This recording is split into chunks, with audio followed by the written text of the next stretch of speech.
I got Vi has been asking me some questions on Skype, so I'm gonna answer those real quick too.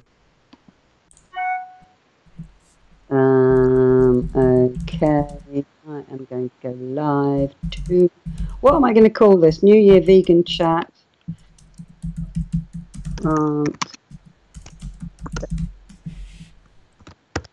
Use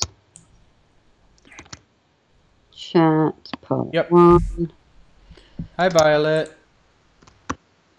Hey, Vanessa. So, Violet, the difference between hepatitis B and C, they are both blood-borne hepatitis viruses. Both of them linger and can go into a chronic state and last lifetimes. They are hepatitis B is endemic in most Southeast Asian countries. So we don't see a lot of it nearly as much here. The difference also mainly is that with hepatitis C, we can treat it now. A few years ago, we had no treatment at all for hepatitis C. Today, we have a 95% cure rate for hepatitis C. So that's why you're seeing a push out there in the advertisement to get tested if you're over 65 or you're over 60, I believe it is. You're supposed to get a one-time test for hepatitis C. So if you haven't been tested and you're over 60, you should ask your doctor to check you for hepatitis C next time you're in for a routine exam. So that's what that's all about. If you're hearing about this hepatitis C screening push that's going on out there, it's mainly because we have a treatment for it, and the reason you haven't heard about it before was because there was no treatment. So that's sort of where that's all come from, and that's being sponsored by, of course, the pharmaceutical companies that develop the treatments. Treatments are expensive, but you can treat hepatitis C in 3 months with pills now, whereas before it took a lot longer. And in that transition time, while they were sort of refining the treatment.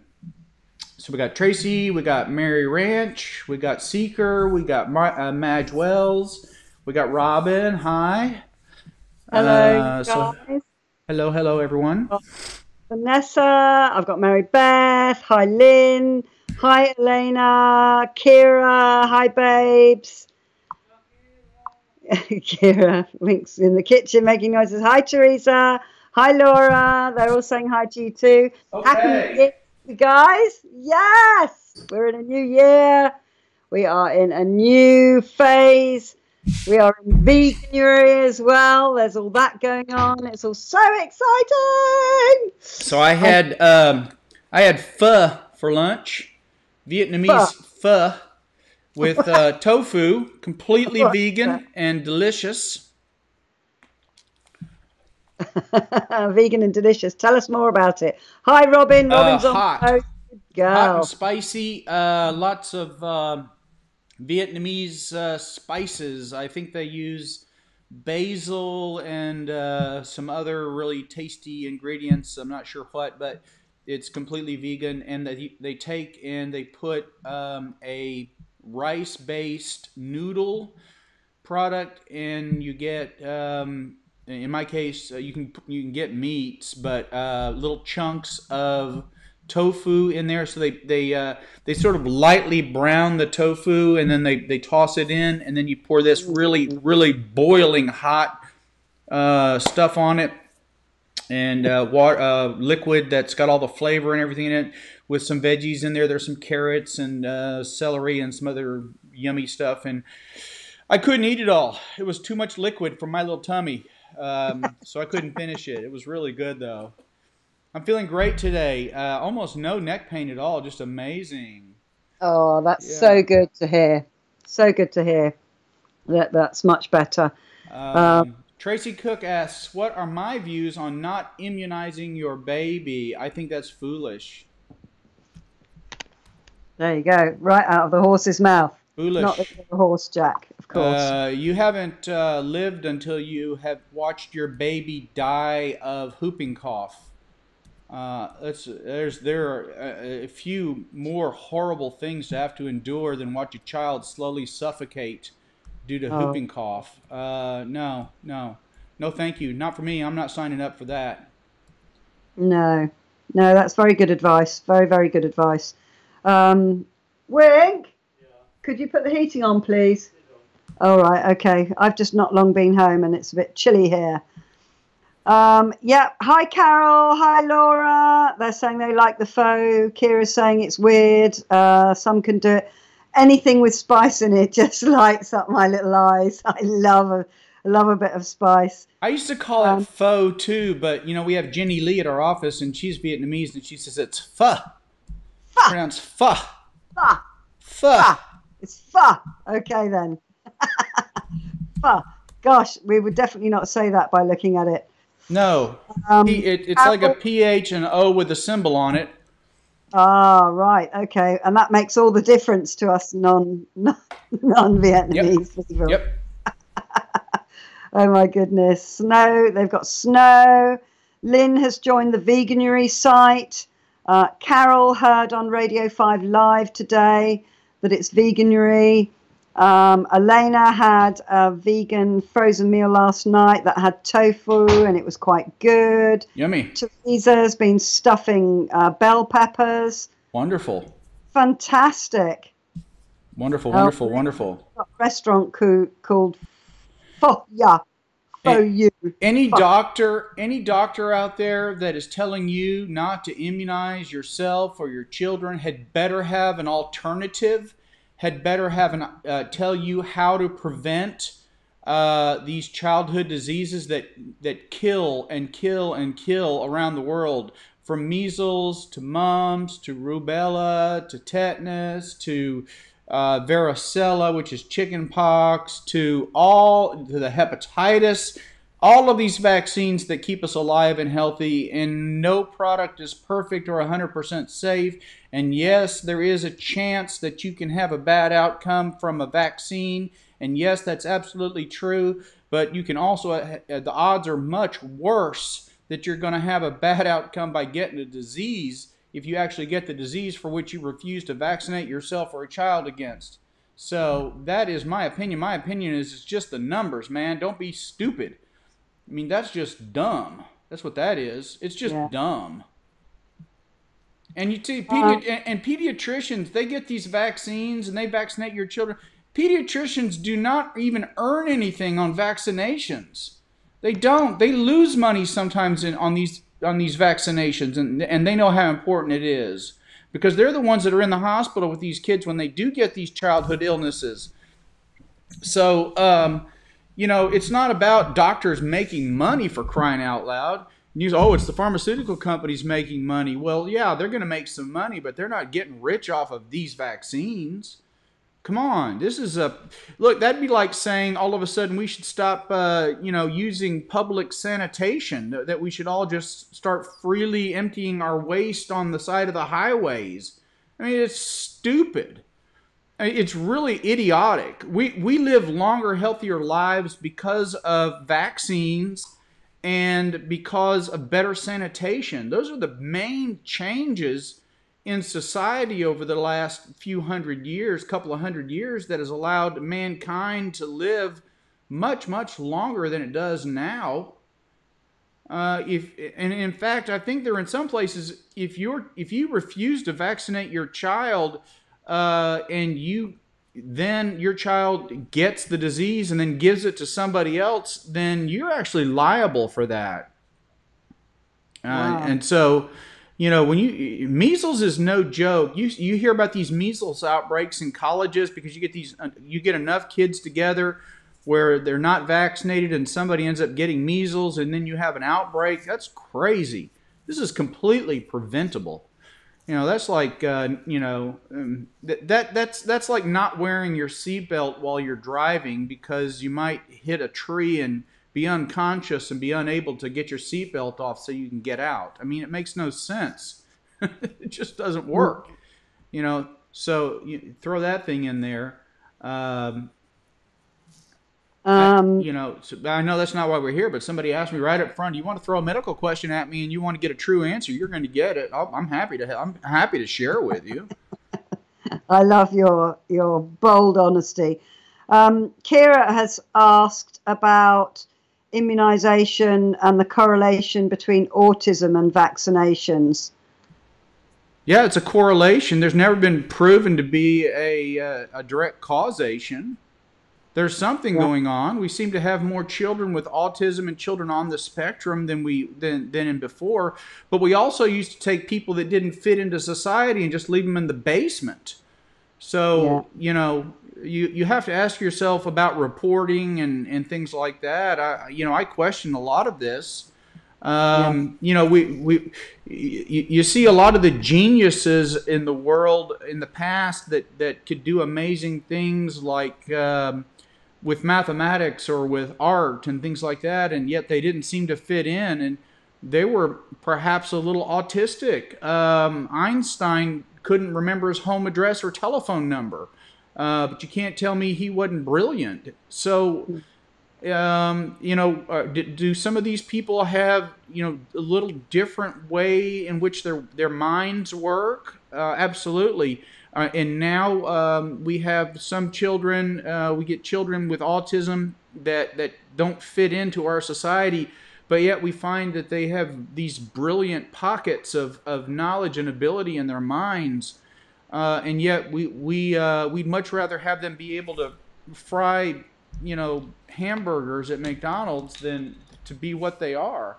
Yeah, I think the issue with I mean, we had a whole scare with the triple vaccination here in the UK, and I think that the doctor that kind of started it got struck off in the end. I may be wrong there with the actual final outcome, but it was found not to have any basis in the studies.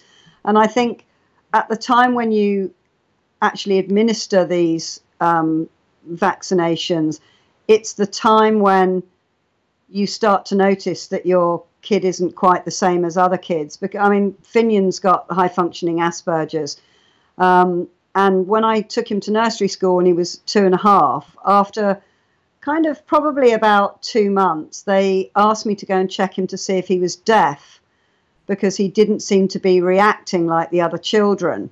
And he wouldn't hold a pencil and a crayon. He wouldn't write his name. He wouldn't do any of that the other children did. And when they tried to get his attention, he didn't react. And now I knew that he wasn't deaf, but I went and had the test done because I thought, you don't know. My only child. It's 2.5 years into being a mum, and these experts that see lots of children say there's an issue. And what it was with Finian is, because he's got sensory processing disorder as well, he finds noise and movement and colours and lots of people all doing things like intolerable. It's like white noise to them. So his way of coping with that was to go within himself and just make train noises. He was big into trains for many years. And, so at that time you're giving them a vaccination and then somebody's saying things are slightly different. So I think, you don't know until, someone points these things out. Well, I will tell you, I have never seen a research study that links autism to any vaccine. And if anybody out there has a research article that has been peer reviewed and has been accepted, and you have that, send me the link. Otherwise, all you're doing is you're just talking. And this is nothing more than junk science. It's out there. It continues to float around out there. Every time a child is diagnosed with autism, they want to go back and say, well, it's because of the vaccines. I don't know if it is or isn't. I've never seen research to say that it is related to vaccines. But I will tell you this: there are a lot of those children would be dead today if we didn't have those vaccines because of the childhood illnesses. So, let's keep things in perspective, folks. Let's remember that we're talking about millions of lives that are saved with vaccines versus maybe thousands of cases of autism. So we're if you really want to take that risk with your child, I think that you can probably get away with it. But if you have, adults who get chickenpox can die from that. Adult varicella can lead to death. Varicella pneumonia can be. There is a fatality rate associated with that. Okay, so let's remember that the diseases that we're preventing are pretty serious. Okay. Smallpox killed many people. Fortunately, we vaccinated everybody all at once around the world, and everybody got behind it. And guess what? We got rid of the disease. Now we don't have to get vaccinated for smallpox anymore. But we haven't been so successful with many other illnesses. So keep in mind what you're talking about and what you're comparing, because Yeah. just because even if there is a risk of autism associated with vaccines, that's not necessarily a reason not to give them. Yeah. Cool. I mean, I think, well, the gifts that children with autism have are fantastic, and the reason that Finian wouldn't draw is because of his fine and gross motor skill difficulties that came with it as well, that we didn't discover until he was about 6. We didn't realize he was cognitively at adult level when he was 6. So when he was 2.5 and 3, he's probably like a 12-year-old, and he's thinking, I can't hold the pen like everyone else, so I'm not going to do it because I don't want to be different. I don't want people to know that I can't do it. So, there's lots of reasons for those sort of things. And I do think the timing that they happen is when you start to notice the differences, and the kind of differences. When they're babies, they're very bright and doing all the things, and then there's a point where when they start to socialize that they can't manage.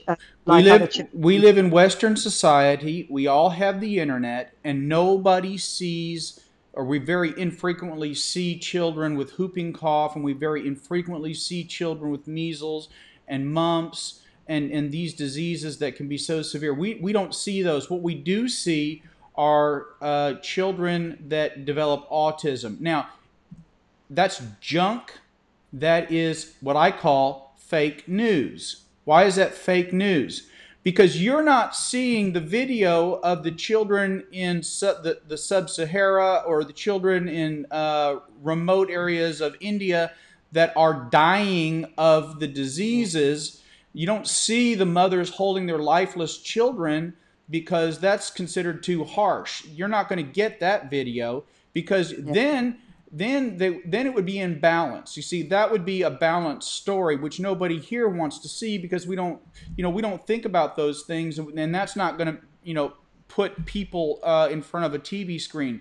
But you start talking about vaccines causing autism, you're going to get everybody on there watching. The same with gun shootings in schools in America. It's a horrible thing when it happens. However, the fact of the matter is, statistically, our schools today are safer than they have been in 30 years.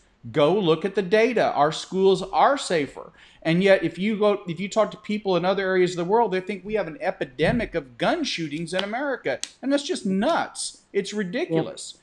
Your likelihood of being shot in America is extremely low. You're far more likely to have a lot of other things happen, like get hit by a drunk driver, for example. It's just, the odds are extremely low. But if it serves somebody's political agenda, then it's going to get a lot of press. That's junk science, it's fake news, and it's nonsense. So there you go. You want to get me going? Get me going. Go ahead. See if I can't just pop some more stuff out there. I'm not even getting my Coke Zero. She said, Elena asks you, why in the northern states are they having more issues with whooping cough and measles? Well, first of all, I didn't know they were having more issues with it. If they're having more issues with it in the northern states in the United States, you can ask yourself, why do people get the flu in the wintertime, and why do people get more upper respiratory infections in the wintertime? And the answer is because people in the wintertime spend more time in close proximity with others. We get outside and we barricade ourselves inside to stay warm, right? So when you have people that stay close together, they're more likely to transmit diseases. So if it's cold and you're in the wintertime, then you're more likely to have that happen. Oh, I'm not upset, Kira. Don't you worry. No, I'm not upset. I'll get just passionate. Yeah, this isn't anger. This is passion. This is what I do all day long. I talk to people about this stuff all day. I'm more than willing to discuss things like that. Because I'll tell you, there's a lot of really ridiculous ideas floating around out there that many people just think are absolute facts, and it's like, what are you? Where do you? What planet are you coming from? You know, this is not true. Chrissy said put something funny. She said asking about ask him about the keto diet to get him going. Oh, so funny, so funny.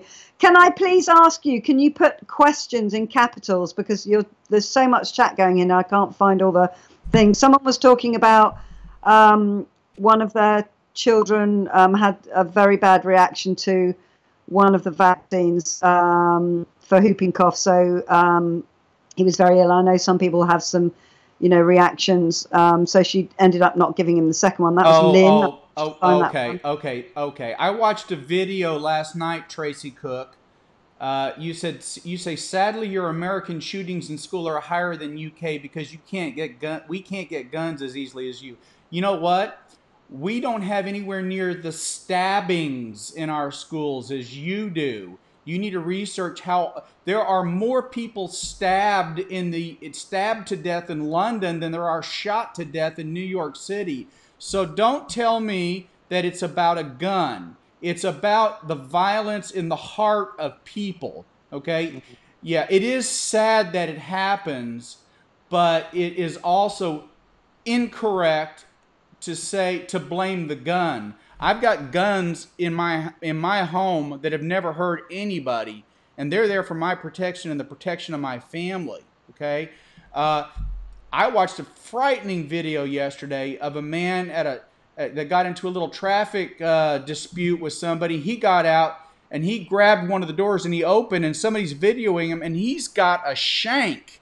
He's got a steel spike about this long, and he's about to reach. He almost reaches in there. He threatens to stab the man with this thing, okay? What's that man's defense? I ask you, how does he defend himself? Is he supposed to also have a steel shank? How do you defend yourself against a great large man if you are a thin, frail woman? Are you supposed to know jujitsu? No, I'm not buying it.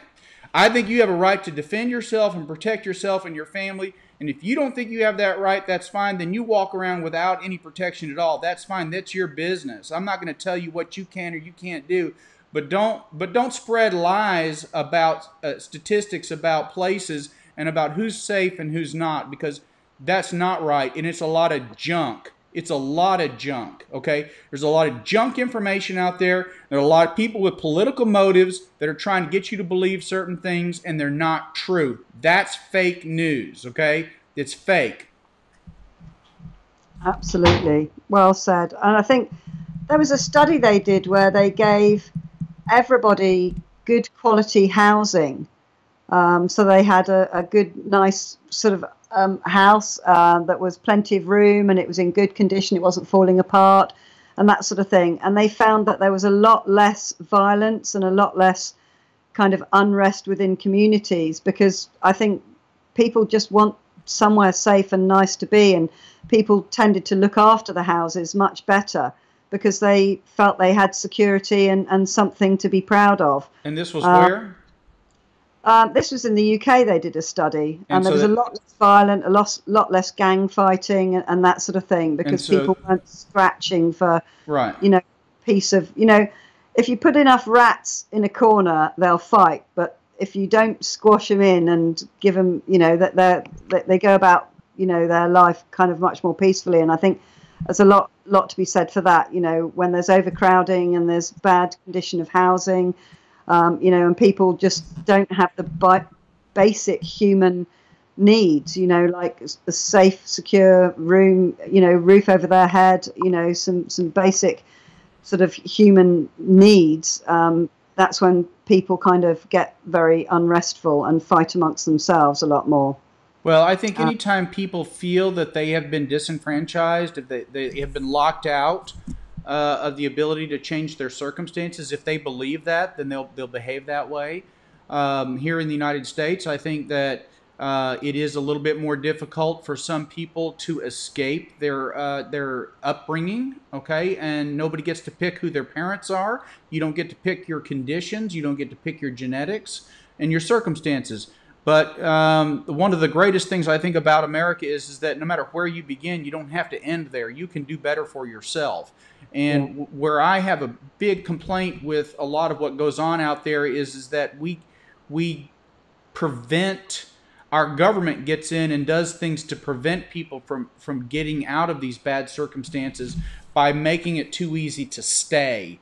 And I think that generational poverty is a governmental problem and that we're actually causing it.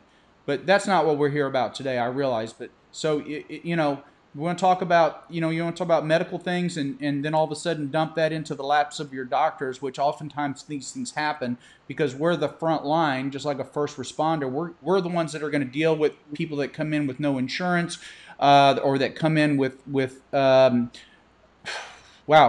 extreme states of ignorance about their bodies and their health. They were given a free education, but they didn't take advantage of it because their culture was such that education wasn't important. Because it wasn't important because all you have to do is just know how to get down to the little community center and register for a certain political party and make sure that the food stamps and the welfare checks arrive. Look, that's not right. People need to learn to think on their own and make their own decisions and take care of themselves and their families, because that's how nations are built. It's not the other way around. Mm. No, that's And true. so, And well, actually, Robin is saying connections to nutrition and kids' behaviour, and that's the same for adults too.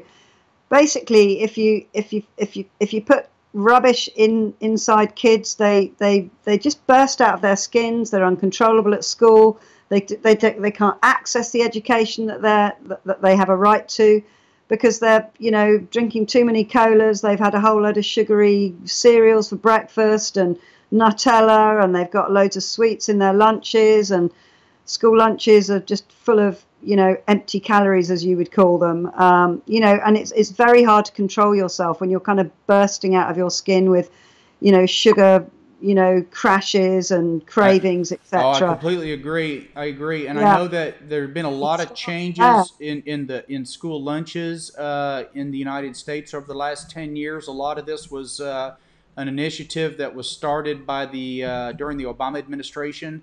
Um, and I think there's an interesting story, a background story about how all that changed.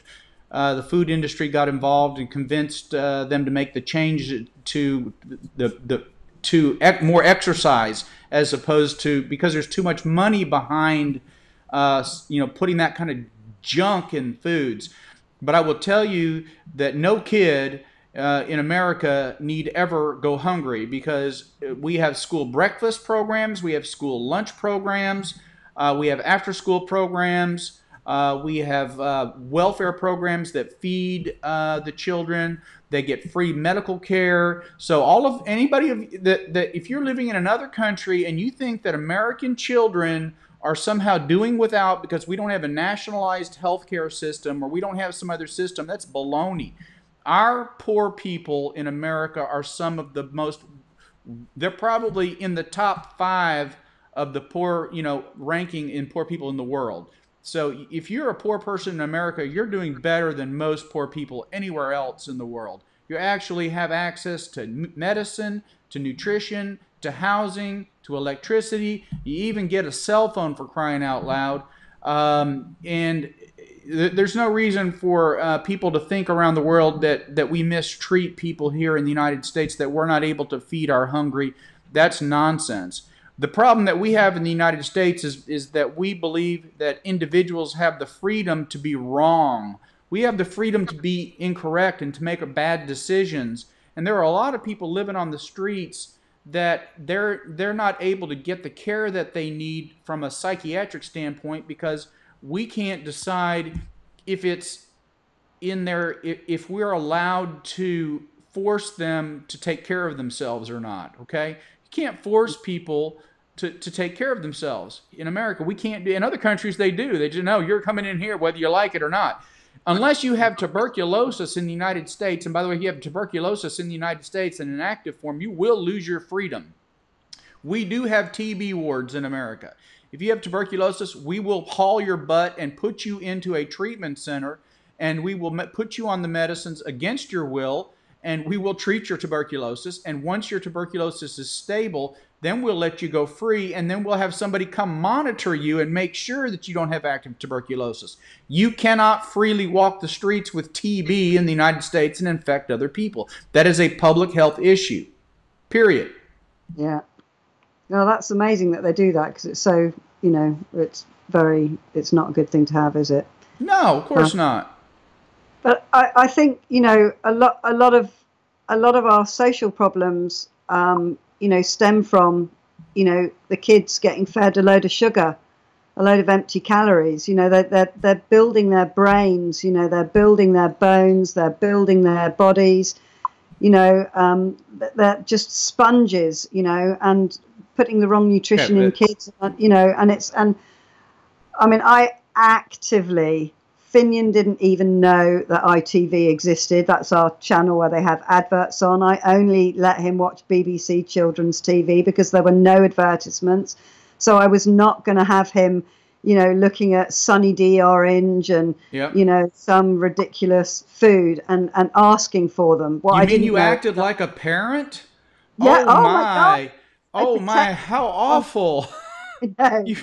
You exercised your ability to be a parent and made a good choice for your child. Wait, I got to answer a couple of these here. School lunches are healthier than they've ever been. That's debatable, but they should be healthier. If you count ketchup as a vegetable, then okay, I'm with you there. PE is required every year now in public school here. Well, I don't know where here is, but I'm 54 years old, and I went to school in the in junior high and high school and elementary school back in the 60s and the 70s and in early 80s, and PE was required at every grade level. So that is not a new thing at all. And I went to a very poor school district in the middle of rural Arkansas. Okay, and plus I also went to school districts in California and on the East Coast as well as in Florida. So I lived in a lot of different areas when I was growing up. So I'm going to tell you, they all had physical education programs. Here's another one. You say the poor get medicine, but you can't. Well, in the United States of America, every state has a Medicaid program, which is medical medicine for the poor. Every state has it. If you have it, if you can't access it, it's because you have assets. It's because you have a reason you're not. Either you're earning some money but not enough.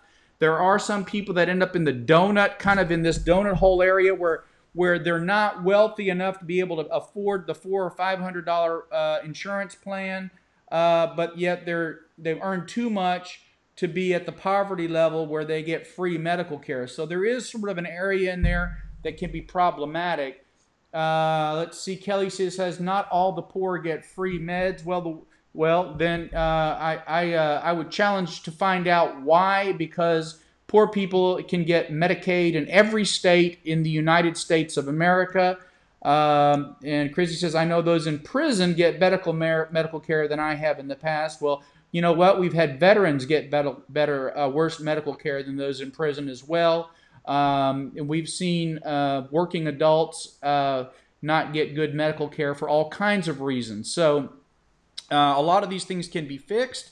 A lot of these people are simply uneducated, and a lot of them don't know how to access resources, or they have doctors who don't care. But it is a lot of times there are programs that are available. There are ways for people to get medications who need them.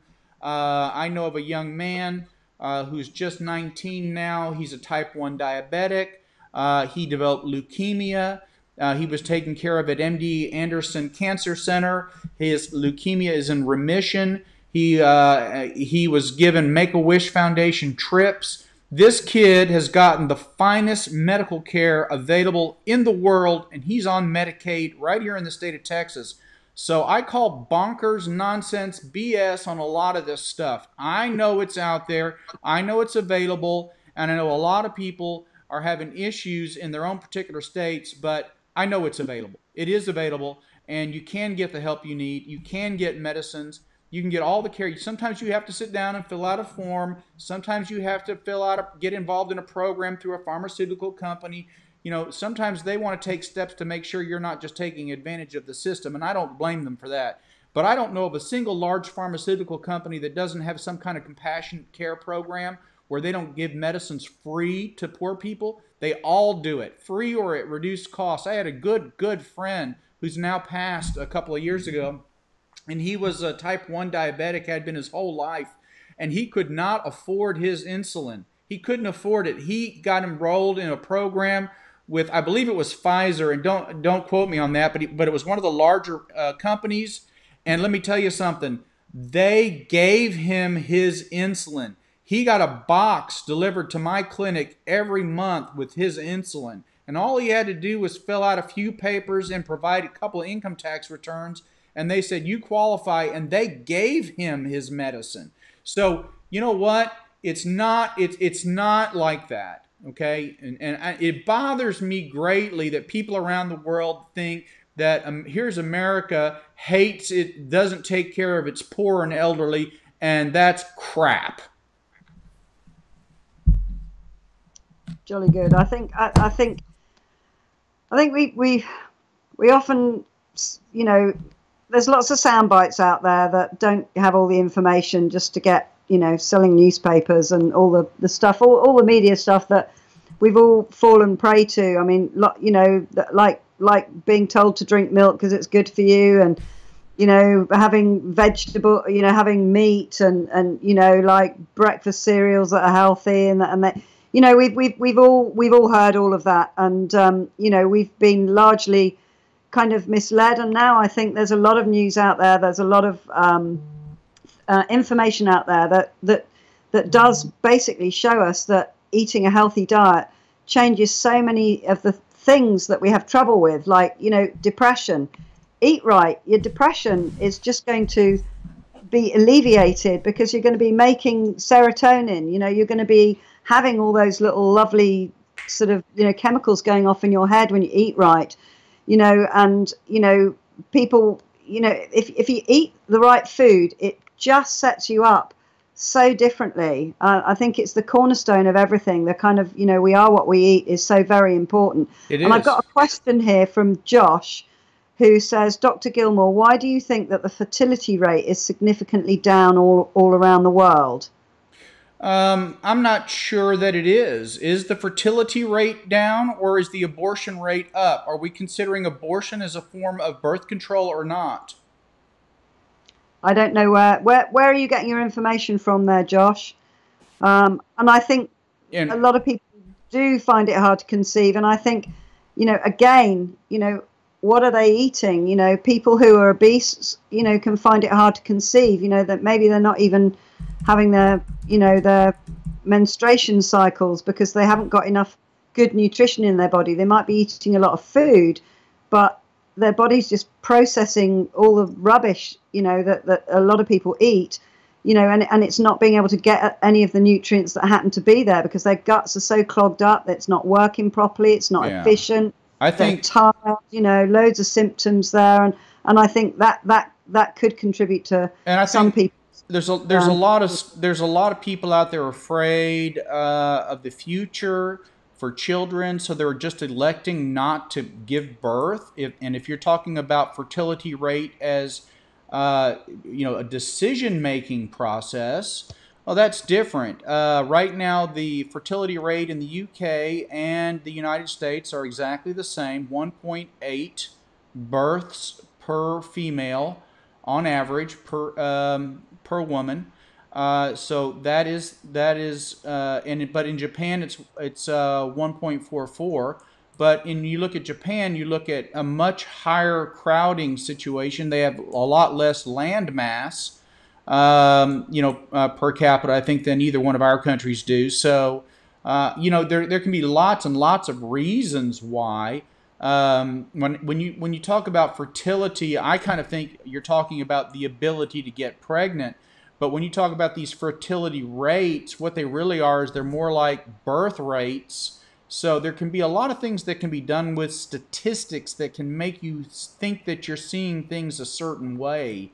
I do know that we have the science and the technology to help a lot of women get pregnant now that never could before. because we have so many techniques now and so much technology at our fingertips that we didn't even just 10 years ago. Yeah, Uh, sure.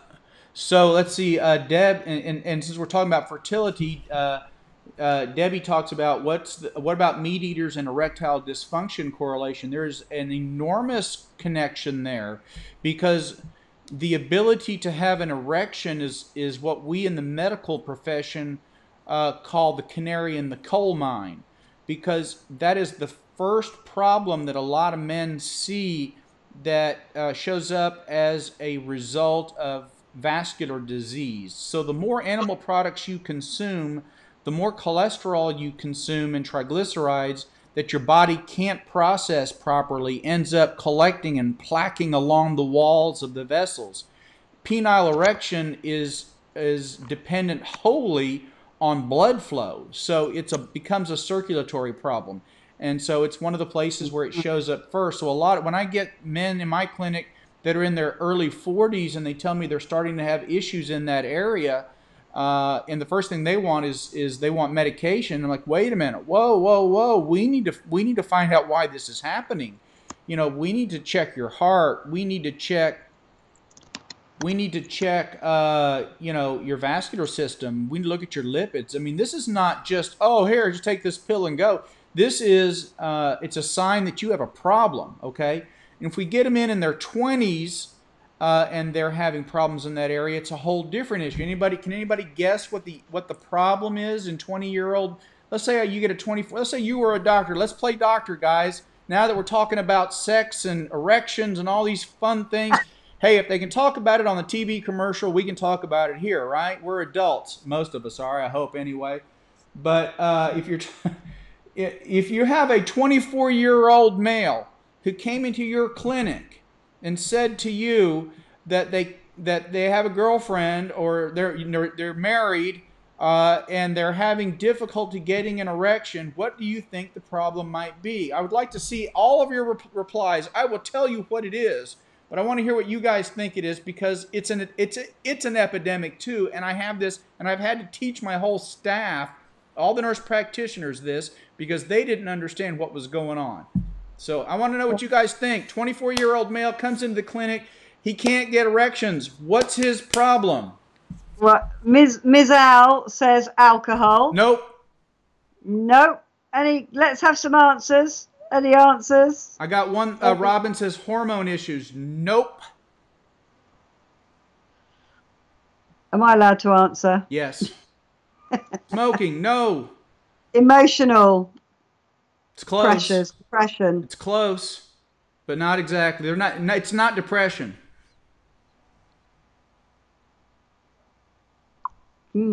Stress. Nope. Sherry says. Lynn is saying fear of becoming a parent. Nope. Mary Beth is blushing. Mary Beth. I love you, babes. Aiton. I don't know. Nerves. No. Diabetic. No. Kim saying diabetic. Cindy saying nerves. No. Obesity. No. Video games, Josh is saying. No. I get anxiety, self-esteem, weed. Nope, nope, nope. Diet and smoking. Nope. Poor blood circulation. Nope. Diabetes. Nope. Too much damn Mountain Dew. Nope. Vaping. Nope. Low you testosterone. Guys, look. Terry's saying low testosterone. Okay, look. No. This is how far away from reality you all are as to what your 20-year-old males are doing. Okay? It's not a blood issue. The question, I got another person that just came in. What's the question? 24-year-old male walks into your clinic, pretend you're a doctor, and says to you, I'm having trouble getting erections with my girlfriend or my wife if they're married. What's the problem? Kira says their partner isn't that attractive. Kira, you're so funny. That's actually close. Is it really? It's actually close. They have no libido.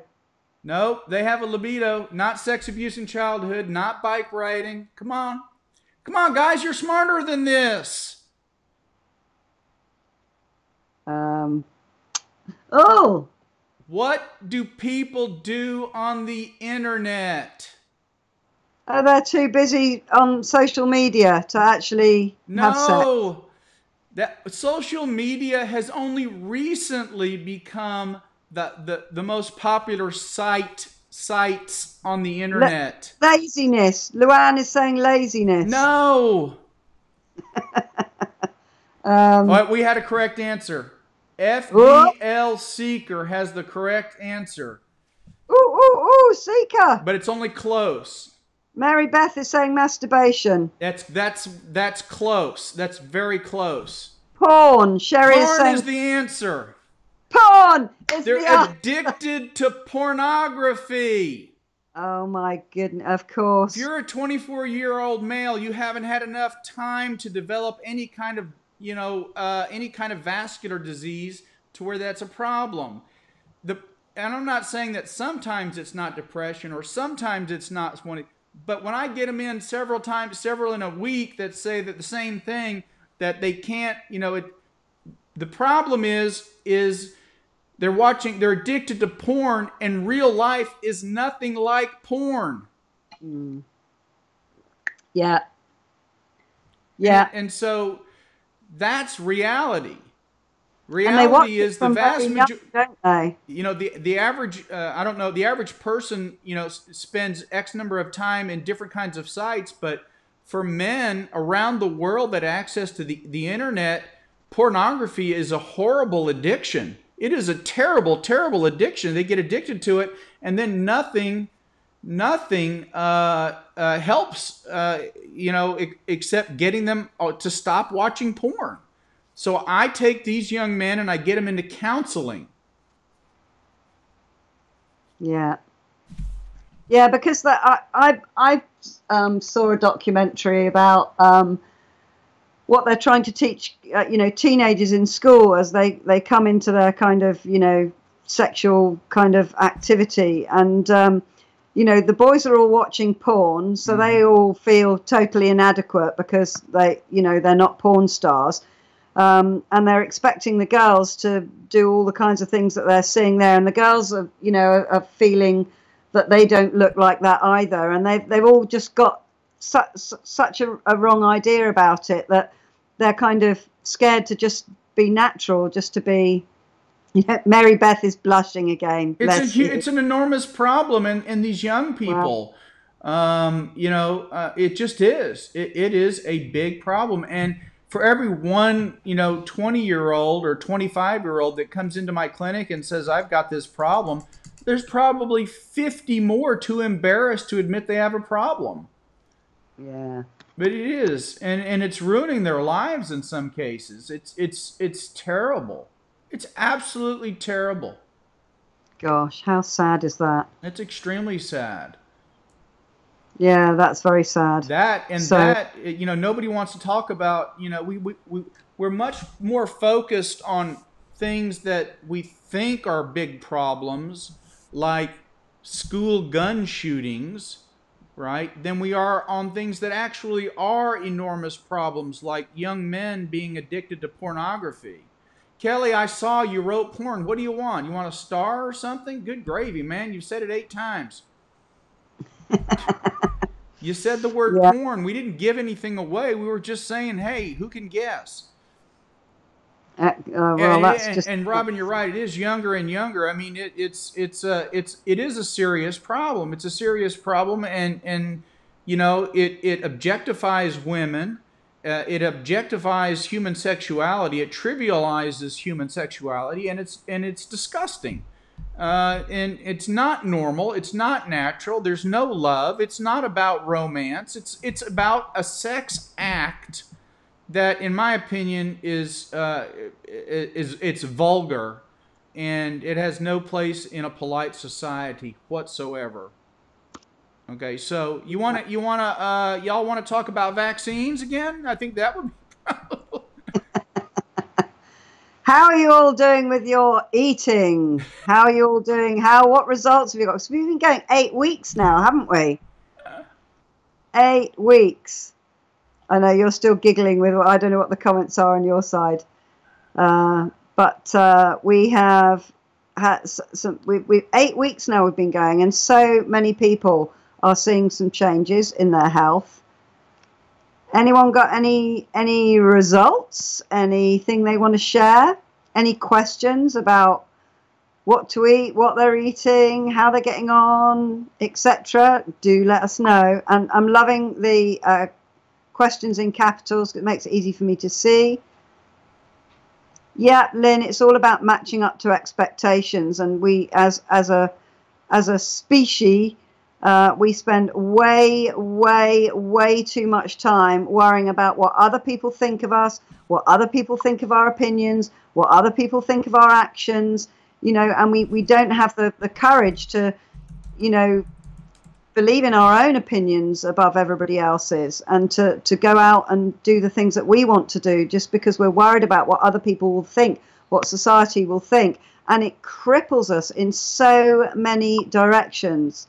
You know, this is a mindset game. Everything is down to mindset and confidence, how you feel within yourself, you know, and other people's opinions. You know, half the time we're worried about people's opinions. We don't even know their name, and we're worried what they might think of us, you know, and it's stifling, you know. I was wanting to know about the is that Meta 7, Sherry? Meg 7. Is that the Meta 7, or is that the new Jaws movie, the Meg? Which I watched, by the way. It wasn't that great. It wasn't terrible either, but it wasn't that great. I haven't seen it, I have to say.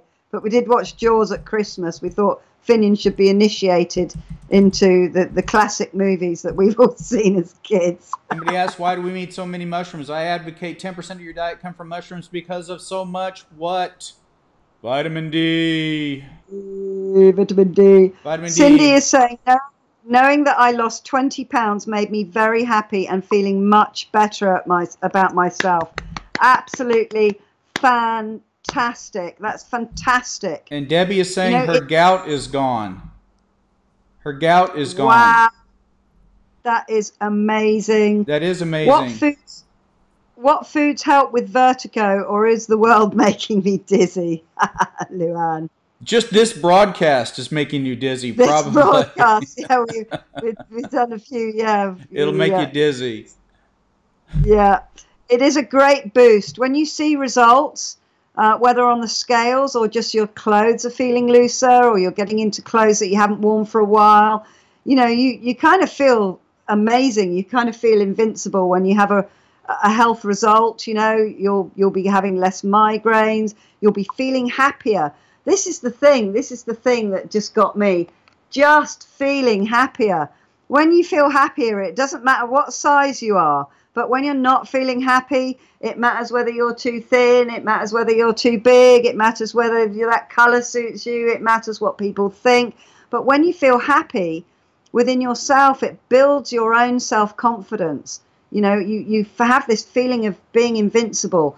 And then you go out with this happy demeanor, and then people, funnily enough, react in a more happy way, more positive way to you, and then you're more positive, and it just builds and builds and builds and builds, and then it's easier to be kind to yourself, both in the thoughts in your head, the little voice in your head that's just the beast of hell to yourself. That's we're a bit terrible to ourselves, you know. That subsides, you know, then it becomes easier to choose healthy things, and it just snowballs until you're just at the peak of your health. You know, it's a really amazing thing. And also sharing your results, like Cindy sharing her 20 pound that she's lost, and how much better she's feeling about herself, within herself. That spurs and motivates other people, you know, because if Cindy can do it, you can do it. You know, we can all do it. We're all grown ups. We can all go, I am not putting that in my mouth because I'm a grown up. I'm just not going to do it. How about I don't buy that thing at the supermarket?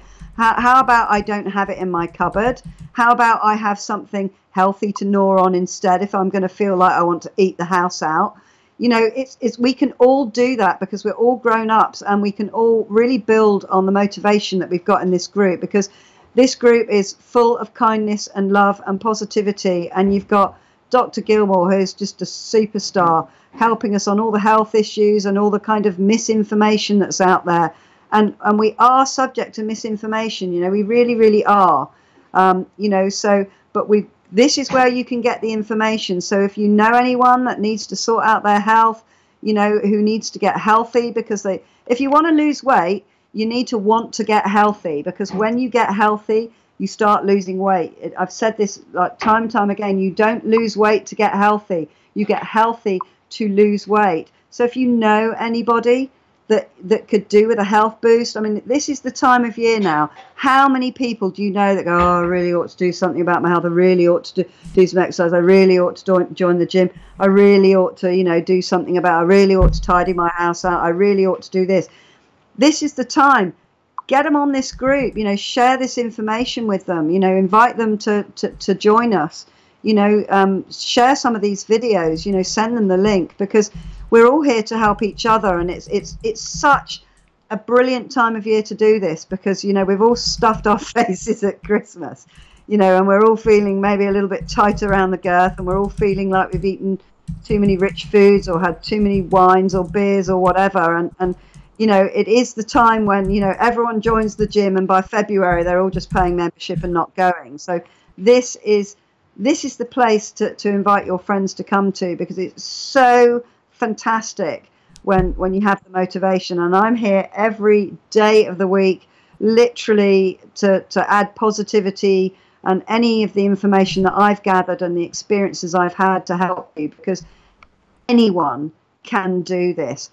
Anyone can choose what to put in their mouth. However hard you think it is, it's not as hard as you think. That's just your head making an excuse for you, because you're scared of change. You're scared of, what if I can't stick to it? What if I slip up? Well, what if you do? What if you do slip up? There are literally hundreds of people that come through these groups, not always on at the same time, but we like 300-400 views of this. You know, we all may slip up. You know, I've slipped up. Dr. G slipped up. You know, we're human, and it doesn't matter, because there's no judgment happening here. Absolutely no judgment happening here. So I just wanted to say that to you all, because I'm very passionate about this. And I just love hearing all the wonderful results people are getting, and, you know, procedures they're not having because they're healthier, and dresses they've got into, and, you know, it's just absolutely been amazing. Lynn says it's been the first Christmas that she hasn't felt bloated or put on weight. Wow, that's fantastic. High five to you. That's fantastic. So we did a little cross promotion with Sue and Meta 7 the other day. We said at a certain date and time we offered anybody that bought a bottle of Meta 7 that I would order a Sue Verhoeven mug, coffee mug, and that when it came in, I would reship it to you. The question I got was, does that mean I'm not shipping the Meta 7 until the mug comes in? And that answer, no. We'll ship your Meta 7 out right away. We're not going to wait and hold and put all that in the same box. Don't worry about that. So if you have not received your Meta 7 or received a notification, we're on DW time when it comes to that. She is the shipper, and she regularly goes to the post office. And so the only thing we had was New Year's Day yesterday. So that could have slowed things down a little bit, but otherwise we are, you know, we're business as usual. So that's going to go out just fine. That should not be an issue. I know we had several orders that went out, should have gone out this morning, that came in last night. So we're doing fine. Excellent. That shouldn't be an issue. You don't have to wait. Don't think you have to wait. Those mugs I will reship at my expense when they come in. Whenever Sue orders, Sue, you haven't even placed the order for them yet, right? No, I'm waiting for the orders to come in so I can place the right amount of manufacturing order. So I'm going to be looking at those orders. I've had some people messaging me with some more coming through. I'm going to do some more posts just to make sure, because a lot of people wanted them, and a lot of people have not been on social media over the holiday period, which I totally understand. They've been spending time with friends and family and stuff. So Shoot, I missed. I bought before you posted. Luann says she bought before she posted it. Luann did. Luann said, right, Sherry's question was about Meta 7. She says, hang on a second, just let me find it because it's not in caps. She has a lot of medical problems and she was wanting to know if she could use it. She says she has autoimmune stage 4 cirrhosis and did not know if it would hurt me. That's the Meta 7 question. You can try it safely. You can try it safely. It won't hurt. Mm-mm. Okay, so there's some information there for you. And what I had an interesting one from where is it again? From Josh. Josh. Where is it? Sam Harris and Robert Sapolsky say that free will is an illusion. That's very interesting. I shall have to look that up. I wonder why they would say. Why would you think that free will was an illusion? That's what that is ridiculous. But I can imagine the kind of content on that. I suppose it's got to do with that we're influenced by our environment and by people. But it's when we self-develop ourselves and when we learn to know how we tick. And I've recommended this book a gazillion times. It's called The Chimp Paradox by Professor Steve Peters. He knows probably more about how the human brain works than any other person alive. He is actually on the autistic spectrum. He studied it medically, he studied it psychologically, he studied it for the MOD. He's written books on it. He's absolutely amazing. And that book literally changed the way I see everything and everyone, how I understand people, how I understand myself, how I understand my urges and whether I have free will or not, and willpower and stuff like that. Willpower is a terrible one. You have to create new habits. And when you have new habits, which only take 21 days to create, they become a habit, and habit just removes the need for willpower, because that's what it is. You know, when you put your trousers on, you probably all now can visualize putting a pair of trousers or slacks on. You know what leg you put in first. You don't think about it. I always put my right leg in first every single time. I don't have to think about it. I don't have to twist my arm and go, oh, put the right leg in first, Susan, for goodness sake. It's a habit. I do it subliminally. I do it on autopilot. You create new healthy habits. They become autopilot habits, and that helps you actually do what you want to do, what your head, if you think about it, wants to do, and not what those urges that your little chimp wants you to do, like eat the cake shop, eat the pork chop when you know you're trying not to, that kind of thing. He's given us some references here. He's a professor at Stanford. That'll be really interesting. I'm actually going to look that up because that kind of thing floats my boat a lot. So I'll be very interested to look that up, Josh. Thanks for asking about it. Kira thinks it's nonsense. Right. Yeah, it's interesting what people write about things, and it's interesting. I find it fascinating. Just behavior, really. It's human behavior and different kind of slants on different. So that's me. Lots of chatting there. So I did not use the air fryer yesterday. Got really busy with some barn projects and so forth. Probably why I feel so great today, because I was so active yesterday. It just made me feel fantastic today. It's a really good day, good health day. Yeah, that's good. Yeah. I seem to have been fasting today because I started a new job today, and I got there early this morning, and I literally basically worked 8.5 hours straight and came home, and this tea has been refreshed with a bit of hot water, but that's all I've had. So I seem to be fasting at the moment, but I think I'm going to have some of my vegan shepherd's pie that I made that I put up on Facebook. I put the recipe up for those of you who've asked, by the way. Madge is saying, Sue, you did a drawing of your body a few weeks back. It reminded me that I'd done one in the past. I found it. It was almost exactly 4 years ago. I measured, weighed myself, and I laughed so much. I was exactly the same now as then. But after about 3 weeks, I measured, and I'd lost a total of 8.5 inches. That's really good. Yes. I laughed again. That's just absolutely fantastic, because quite often your weight won't change, but your physical dimensions will. So I always advocate measuring biceps, chest, your rib cage, your waist, your hips, the widest part of your hips, ladies, because you know that's the bit that bothers us the most. Widest bit of the thighs and of the calves, because you'll be surprised how many inches you can lose off your calves.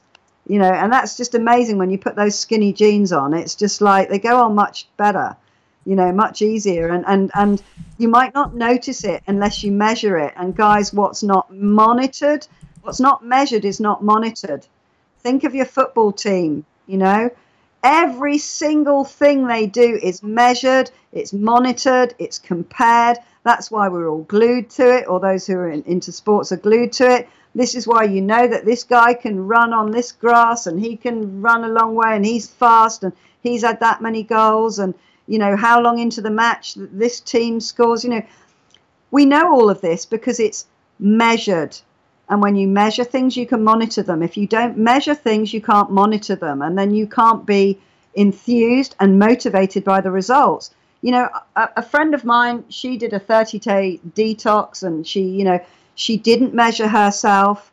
And, you know, at the end of the month, she decided she'd get on the scales, but she got her period and she was all bloated and feeling like a big barrage balloon. And the scales didn't show anything. And she was crushed because she hadn't put a foot wrong. She was so demotivated by it. Yet everybody was telling her she looked slimmer. Her face looked slimmer. She looked healthier. Her complexion was brighter. She had more energy. And she didn't believe it because the scales didn't tell her. But I said to her, go and put some clothes on that you haven't worn, because she's wearing all floaty elastic things and all things that us ladies do when we feel a bit like hippopotamus, you know, and we're like, oh, right, let's just put something stretchy on today and some big cape to hide the belly. And we're all guilty of doing that, you know. And she did. She went and put some dresses on, and she came back to me and she was like, Sue, I can't believe it. I've literally dropped 2 dress sizes. And I'm like, there you go. Right? Yes. It's not measured. You cannot monitor it. You literally, the joy, the jumping up and down, the happy dance, the confidence, the invincibility that occurs when you measure something and then you monitor it is just amazing. So any of you guys who haven't measured your body measurements, go do it after we get off from here. And I did draw a little picture, because I used to write them in lists, and then I'd write the left arm on the right one, because and I'd get all mixed up. So I just draw my body. So I knew where I'd measured, and, you know, it is very motivating. So I highly recommend, especially if you're starting your plant-based now, because a lot of you are starting after the holiday period. So you want to you want to get your biggest measurements in there so that you can do the biggest happy dance, you know, when you choose to do it again. And don't do it every 5 minutes either. You know, just like put your picture up there on your fridge or whatever, and it might be motivating you not to go swinging off the door looking for things to eat when it's not meal times, or whatever your Achilles heel is there. You know, and maybe measure it again in February. I did something just like that back in February. I actually did a self-portrait of myself. A lot of people don't know this, that I am kind of an artist, a little bit on the side. You know, I do a lot of different things, but I like to draw, mostly you know, charcoals and things like that. But my favorite is just good old pen and paper, because I really feel like I can get my you know, my point across better with that. And so I drew kind of a self-portrait of myself where I was February last year. And then I've recently updated a newer picture that kind of shows where I am now. So, I mean, I have not really shared this with anyone, but if you guys would like to see it, I mean, I'd be happy. Yes, You would you like to see we it? would. I mean, We would like to see it. you're not going to make fun of my drawing, though, right? Okay. Of course not. We all come from a place of love. Let's have a look. Oh, bless you. That's fantastic. That is fantastic. And you can see it. The difference is subtle, but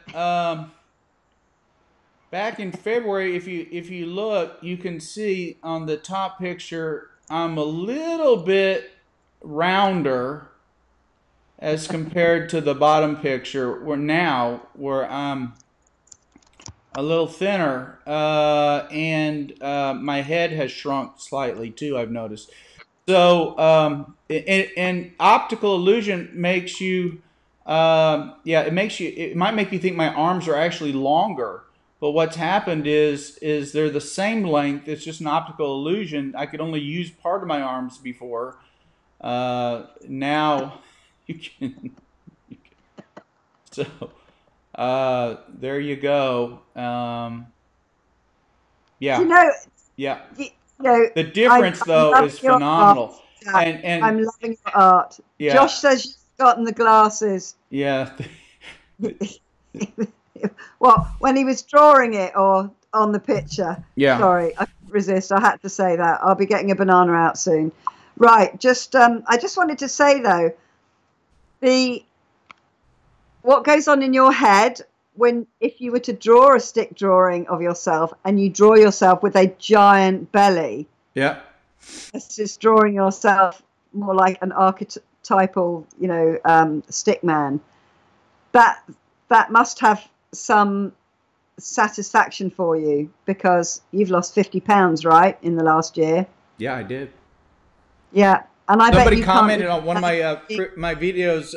One of my regular fans from the main channel found this channel and posted something on one of our recent videos. Said, "Okay, who are you and what have you done with Dr. Gilmore?" And then I replied, "Thanks," because obviously I'm significantly thinner. Yeah, anyway. But I mean, can you even imagine being in the body you were in a year ago? No, I can't see any reason why I would ever go back to eating that way. I just can't. I don't see it. I don't understand why. It's so foreign to me now that I can't imagine that I would ever want to go back and get a cheeseburger or eat a pizza or something. I just can't imagine that I would do that. Yeah, no, you're cured is the wrong word, but your body is telling you what you want, and that's what happens, and that's what we talked about a little bit on the last call, where people had some meat and then felt awful, or had a cheese sandwich and threw it up because actually things that you used to like. I used to love spaghetti carbonara. I just like the more sauce was on it, the more cheese that was on it. The poor waiter would be there just grating and grating and grating Parmesan. Is that enough? No, a bit more, please. I love it. No, a bit all over here. Black pepper, he'd be there for like half an hour getting repetitive strain injury on my dinner. And I would just if I was at home, I would lick the bowl. Actually, I could never make it as good as a restaurant. I absolutely adored it. And now I wouldn't dream of ordering it. I wouldn't want to order it. It's repugnant to me now to actually eat that kind of food, and that's no willpower involved. I'm not wrangling, I'm not struggling, I'm not wishing I could. I just can't think of just putting that in my mouth and those fatty bits of bacon. I just literally don't want it, and that is what the beauty of making a lifestyle change. This is not a diet, as we've said loads and loads of times. This is a lifestyle change. Your body absolutely loves you to bits when you go plant-based. It absolutely loves you, and it gives you all the instincts that we've drummed out of ourselves with fast food and eating a load of empty carbs, as you say, Dr. Gilmore. So it's just like it may seem like a mountain. Those of you who are new, starting out, who is still yet to cut out all of the animal products, but it really isn't. It isn't what you think it is. I absolutely promise you. I'm going to be contacting some of my vegan friends to come on as guests again now, especially as it's a little more conducive to them actually having, being awake at the time that we're on now. And you can hear about their journeys, and what they did. So I think that'd be really, really interesting and very, very inspiring as well to see just what kind of, health difficulties they've overcome, both physical and mental, by changing to plant-based eating and whole foods. Robin has got to go. She's going to hang out with her granddaughter. Have fun, Robin. Thanks for joining us both. I'm waiting for the Gons to get here. I'll be off soon too. She's coming over. It's time, first of the year. It's time for us to get all the data and information from everything over to the accountant. So the Gons is my go-to helper to get all that together. So. Right, just to let you know, Robin, and anyone else who wants to know, we're next on Sunday at 2 p.m. Texas time, 8 p.m. UK time. That's our next. We're going Wednesdays and Sundays at 8 and 2. Hi, Kay. Lovely to see you. Josh is saying the plants have glyphosate on them, though. That's why I eat animals. Okay. Enjoy your heart disease. Enjoy your diabetes. Good for you. You're avoiding that glyphosate. There you go. Power to you. What even is that? My self-portrait. Oh, no. Josh is putting a load of nonsense up here. So I think, oh no, that's horrid. Right, okay, ignoring that. See you, Robin, darling. See you Sunday, sweetheart. Are we going to go for a break? We've been on just over an hour. Are we going to go for a wee break and come on for a little bit of a second half? If you'd like to, that's fine with me. Yeah, I wouldn't mind taking a potty break. Let's do that. As you call it. Potty break! Potty break for everybody. 5 minutes. Okay, we'll be back in 5, guys. Don't go away. Go!